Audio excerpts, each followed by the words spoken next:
कहने का मतलब ये है, किसी भी जंग में हिंदुस्तान की फौज के पास इतनी ताकत नहीं रही कि वो पाकिस्तान की फौज को पूरी तरह जो है हरा दे। मगर ये बात गोदी मीडिया को कौन समझाए, ज़रा उन्हें भी बता दीजिए। ये पंगा ना लूं तो अच्छा है। मैं ये प्रॉक्सी वॉर ना करूं तो मेरे लिए बेहतर है। जी हाँ, और लो पंगे बलूचिस्तान में, वज़ीरिस्तान में, कश्मीर में। जब जब पंगा लोगे यही हशर होगा कि तुम्हारा। पाकिस्तान को लगना चाहिए कि आप में लड़ाई करने का जज्बा है, जिसे हम बोलते हैं विल टू फाइट। वो तो तुम मीडिया पे खड़े होकर ही बड़के मार सकते हो, डींगे मार सकते हो, गोदी मीडिया वाले और मुच्छड़ वगैरह मैदान में कुछ नहीं कर सकते। आगे सुनिए ज़रा क्या कहते हैं। वो नहीं रही इतनी ताकत, अगर होती तो वो मिलिट्री लाइन हट जाती। जी हाँ, ऐसा ऐसा सब ताकतें ख़त्म हो जाएंगी तुम्हारी। तो शिकस्त पूरी पाकिस्तान की फौज को नहीं दी गई, और ये उनको भी मालूम है, हमको भी मालूम है। सिर्फ तुमको और हमको मालूम नहीं, पूरी दुनिया को मालूम है कि पाकिस्तान ने तुम्हें सही तरह ठोका और धोया है। और हमने देखा भी कि 1990s में हमने उसका नमूना दिया विल टू फाइट का, और उन्होंने भी नमूना दिया विल टू फाइट का। तुम्हारे नमूने तो अभिनंदन वाले हैं और 10 मई वाले हैं। और वो भी आके हमारी आर्मी की पोस्ट पे हमला करते थे। तो ये सिलसिला चलता था। अब दोबारा ऐसा सिलसिला चलाओ तो इंशाल्लाह तुम्हें बताएंगे कि लड़ाई क्या होती है। ये चलता रहा 2004 तक। तब आर्मी चीफ आए निर्मल विज, जनरल निर्मल विज। इन्होंने क्या किया, इन्होंने फेंस लगा दी मिलिट्री लाइन पे, और ये कह दिया गया अब हिंदुस्तान की फौज को कि आप सिर्फ अपने एरिया में काउंटर टेरर ऑपरेशन करते रहिए। हाँ जी, खुद ही टेररिस्ट बनाओ और फिर उनके ऊपर ऑपरेशन करो और नाम लगा दो पाकिस्तान का। कैसी जहनीत थी इंडियन लोगों की और इस इंडियन आर्मी की। आगे सुनिए क्या कहते हैं। तो पाकिस्तान के खिलाफ 2016 में हमें बताया गया हिंदुस्तान की आर्मी ने सर्जिकल स्ट्राइक कर दी है लाइन ऑफ कंट्रोल के उधर जाकर।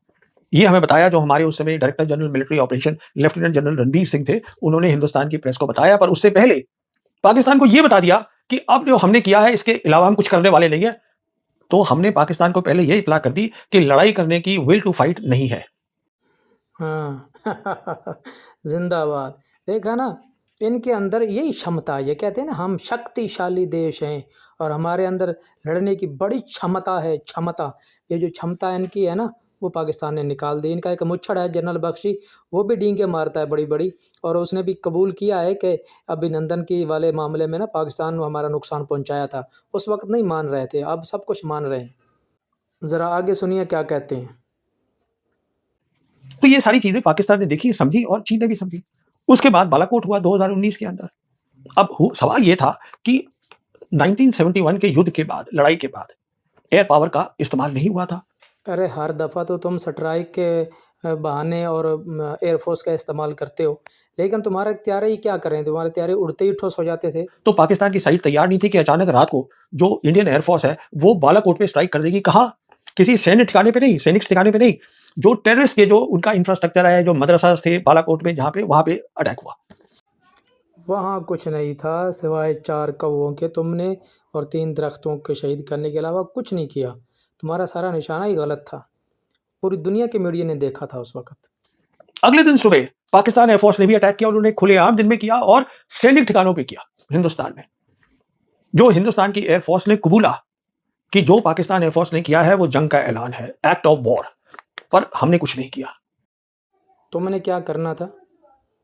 तुम्हारे पास ताकत ही नहीं थी, लड़ने की क्षमता ही नहीं है, तो तुमने क्या लड़ाई करनी थी पाकिस्तान के साथ? अब आइए सिंदूर पर। सिंदूर जब हुआ तो उसमें भी जो अटैक किया। जी हाँ, अब आए ना असल मुद्दे पे। सुनिए ज़रा 10 मई को क्या हुआ। टोटल जो है बताया गया कि 9 टेररिस्ट इंफ्रास्ट्रक्चर पे अटैक हुआ, टेररिस्ट फिर से, जिसमें 2 के ऊपर एयरफोर्स यूज हुई और 7 के ऊपर इंडियन आर्मी यूज हुई। और आधे घंटे के अंदर अंदर ये करने के बाद हमने पाकिस्तान के डीजीएमओ को ये बता दिया कि हम लड़ाई आगे नहीं करना चाहते। द विल टू फाइट हमने फिर वहां बता दी। वैसे तारीफ वही होती है जो दुश्मन करे, बाकी तो सब खुशामदी समझी जाती हैं। आगे सुनिए क्या कहते हैं। उसके बाद देखिए क्या हुआ। 8 तारीख को अगले दिन एक खबर आई, हमारी जो अपनी एम्बेसी है उन्होंने प्रेस रिलीज दी वॉशिंगटन में कि जो हमारे एनएसए हैं डोवल साहब, उनकी बात मार्को रूबियो से हुई है, उनका काउंटर पार्ट जो है अमेरिका के अंदर। और डोवल साहब ने मार्को रूबियो को पूरा यहाँ का ब्यौरा दिया कि यहाँ क्या हो रहा है। देने की जरूरत क्या थी, पर दिया। परवीन सुहाने साहब, आपकी आर्मी की फट जो रही थी, अब तुम मज़ीद ज़्यादा फट ना जाती है, इसलिए उन्होंने अमेरिका को कहा भाई रुकवा दो, सीज़ फायर सीज़ फायर। जहां भी हम बातचीत करके अपने मसलों को बातचीत करेंगे। उसके बाद फिर हमें पता चला पाकिस्तान की साइड से कि सीज फायर के लिए वो तैयार है। जब बात मिन्नते तरलों पे आ गई तो फिर कुछ न तो कुछ पाकिस्तान ने करना ही था। सवाल ये उठता है कि अगर ये वाकई उनके डीजीएमओ ने किया है जो किया होगा, तो प्रेसिडेंट ट्रंप को कैसे पता चल गया? जब गोदी मीडिया मिन्नत तरले करेगा अमेरिका के ट्रंप के, तो ट्रंप को तो पता चलना था। इसका मतलब ये है कि आप बार-बार करते रहिए कि आपने सर्जिकल स्ट्राइक करी, बालाकोट करी, तो इससे डिटरेंस जो है, वो दुश्मन जो है, वो डिटर होता जा रहा है। अरे बाबा, ऐसे नहीं होता है। हर बार जो चीज़ है, वो बड़ी है, कम नहीं हुई है। ये आप देखिएगा। और हर बार क्या हुआ है, जो आपकी एयरफोर्स आपने 2 बार इस्तेमाल करी, एयरफोर्स की जो खामियाँ हैं, ऑपरेशनल खामियाँ, वो पाकिस्तान एयरफोर्स को भी समझ में आ गई और प्लाफ को भी, पीएलए एयरफोर्स को भी समझ में आ गई, तो आपका नुकसान हुआ है, फायदा नहीं हुआ है। कोई क्यूमुलेटिव डिटरेंस नहीं हुआ है। अगली बात देखिए। अब आर्मी चीफ ने कहा कि हम संयम का इस्तेमाल नहीं करेंगे अगली बार पाकिस्तान के खिलाफ।